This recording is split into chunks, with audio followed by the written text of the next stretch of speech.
అనుకుంటే ఇచ్చాం అప్పుడు 800 రూపాయలు చొప్పుడికి. ఓ 15 ఏళ్ళు అయిన తర్వాత ఎప్పుడో ఒక రోజు వచ్చాడు. వచ్చేసి నాకు కొంచెం డబ్బులు కావాలి, ఈ ప్లాట్ అమ్మేద్దాం అన్నాడు. సరే అని మార్కెట్లో పెట్టాం. ఎకరం అదే గజం ₹1,00,000 వచ్చింది. ఎక్కడ 800 ఎక్కడ చెప్పా, ఇదిగో నీకు ఇంత వస్తుందయ్యా అన్న. అయ్యి బాబోయ్ ఏంటండి, నేను అమెరికా వెళ్ళి 40 ఏళ్ళు అయింది. 40 ఏళ్ళు నా సంపాదన అంతా కూడా అంతలేదు. చాలా చిన్న అమౌంట్ నేను ఇన్వెస్ట్ చేసింది, ఇంత వస్తుంది. ఈ డబ్బులంతా నేను ఏం చేసుకోనండి.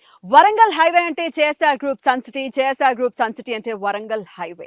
ఈ వరంగల్ హైవేలో ఎన్నో అద్భుతమైన వెంచర్స్ ని చేసి ఒక సామాన్యుడి సొంతింటి కళ అనుకోవచ్చు, లేకపోతే ఒక స్థలం మనకి సొంతంగా ఉండాలి అనే కళని సాకారం చేయడంలో జడపల నారాయణ గారు ఖచ్చితంగా సిద్ధహస్తులని చెప్పడంలో ఎటువంటి సందేహం లేదు. ప్రస్తుతం మనతో పాటు నారాయణ గారు ఉన్నారు, మాట్లాడదాం. సార్ నమస్తే. సార్ సారి వరంగల్ హైవేలో మీ వెంచర్ ని లాంచ్ చేశారు. ఈ లాంచ్ అంటే మాది ఇప్పుడే కొని ఇప్పుడే మేము లాంచ్ చేయట్లేదు.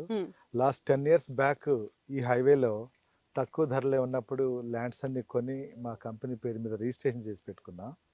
తర్వాత మార్కెట్ ఉంది లేదనేది పక్కన పెట్టేస్తే మేము మా కస్టమర్లకి ఈస్ట్ హైదరాబాద్ వరంగల్ హైవేలో లుక్ ఈస్ట్ పాలసీని పాటించుకుంటూ మిడిల్ క్లాస్ లో మిడిల్ క్లాస్కి తక్కువ ధరలకే నాణ్యతమైన ప్లాట్లు ఇవ్వాలి, డిటిసిపి అప్రూవల్ లేఅవుట్స్లో ఇవ్వాలనే ప్లాన్ తోటి ముందు నుంచే ప్రణాళిక రచించి ల్యాండ్ కొని పెడుతున్నాం. కాబట్టి ఈ ల్యాండ్ మేము 9 years బ్యాక్ తీసుకున్న ల్యాండ్స్ ఇవి. దీనికి ప్రాపర్గా అప్రూవల్స్ 60% డెవలప్మెంట్ అయిన తర్వాత మేము లాంచ్ చేస్తున్నాం. కాబట్టి మాకు పెద్ద కష్టమే అనిపించలేదు, చాలా ఈజీ. ఎప్పుడో ఇన్వెస్ట్ చేసి పెట్టున్నాం కాబట్టి ప్యాషనేట్ గా చేస్తున్నారు మీరు. సో డెఫినెట్ గా ఒక ప్యాషన్ తో చేసే వాళ్ళకి కష్టం అనిపించదు. హైదరాబాద్ నగరం చూస్తుండగానే మహానగరంగా మారింది. ఇంకెంతకాలం చూస్తూనే ఉంటారు? చూస్తుండగానే ధరలు చుక్కలు అంటుతున్నాయి. ఈ రోజే జేఎస్ఆర్ గ్రూప్ సన్ సిటీలో ప్లాట్ బుక్ చేయండి. వాళ్ళు కొన్నారు వీళ్ళు కొన్నారు కాదు, మీరెప్పుడు కొంటున్నారు?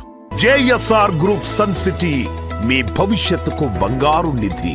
మరిన్ని వివరాల కొరకు వెంటనే మా మార్కెటింగ్ సిబ్బందిని సంప్రదించండి.